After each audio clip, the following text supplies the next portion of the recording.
This is Lesson 4, ready for teaching on October 22. It's titled The Old Testament Hope, and I'm Percy Harrold. Thursday, October 20, Those Who Sleep in the Dust. As we will see, the New Testament talks a great deal about the resurrection of the dead. And, as we have already seen, the idea of the resurrection of the dead appears in the Old Testament as well.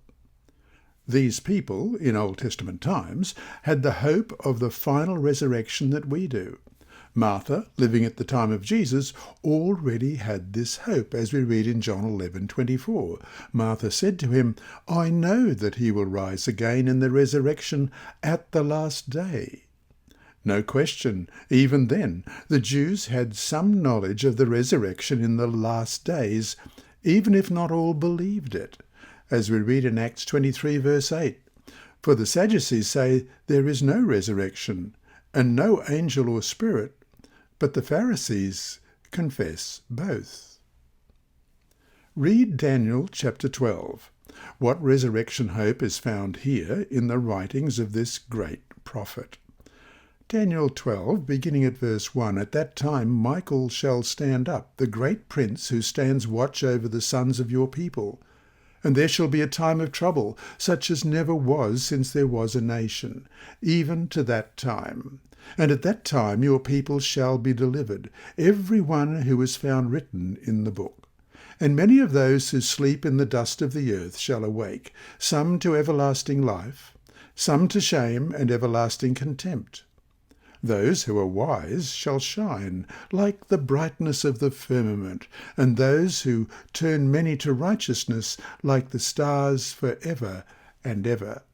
But you, Daniel, shut up the words and seal the book until the time of the end. Many shall run to and fro, and knowledge shall increase." Then I, Daniel, looked, and there stood two others, one on this river bank, and the other on that river bank. And one said to the man clothed in linen, who was above the waters of the river, "How long shall the fulfillment of these wonders be?"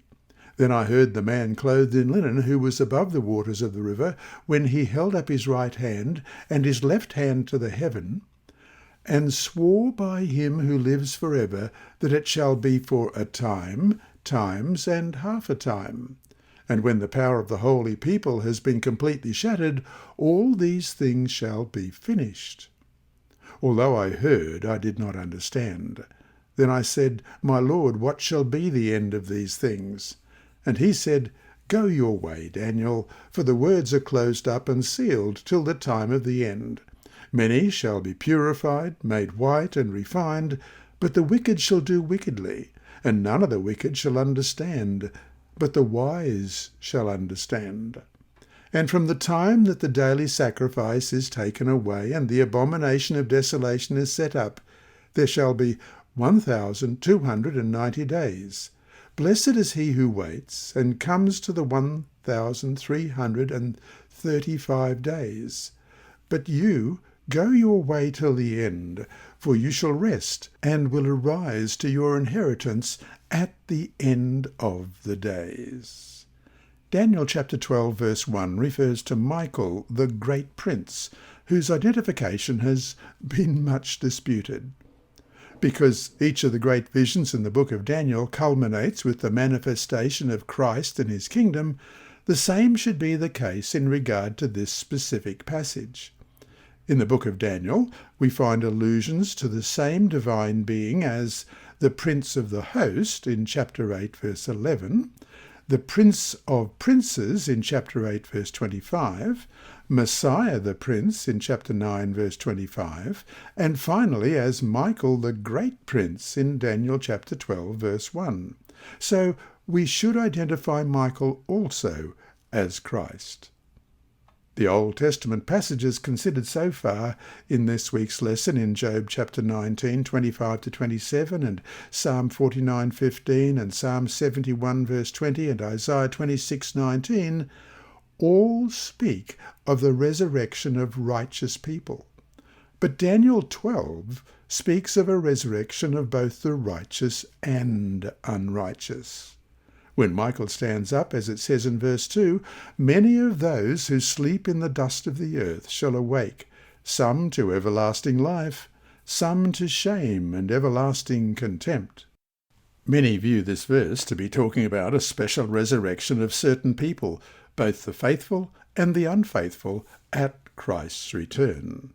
As we read in the Great Controversy, page 637, graves are opened, and many of them that sleep in the dust of the earth awake, some to everlasting life, and some to shame and everlasting contempt. Daniel 12:2. All who have died in the faith of the third angel's message come forth from the tomb glorified, to hear God's covenant of peace with those who have kept his law. They also which pierced him, Revelation 1:7, those that mocked and derided Christ's dying agonies, and the most violent opposers of his truth and his people, are raised to behold him in his glory, and to see the honour placed upon the loyal and obedient. This lesson was read by Dr. Percy Harrold for Christian Services for the Blind. Sponsored by the Sabbath School Department and distributed through Hope Channel Australia, this podcast is also redistributed by Hope Channel Germany, Christian Record Services for the Blind. It is also available on SoundCloud and through multiple podcast distributors, including Apple iTunes. And you can listen and watch at the same time on YouTube. Remember, God is always faithful.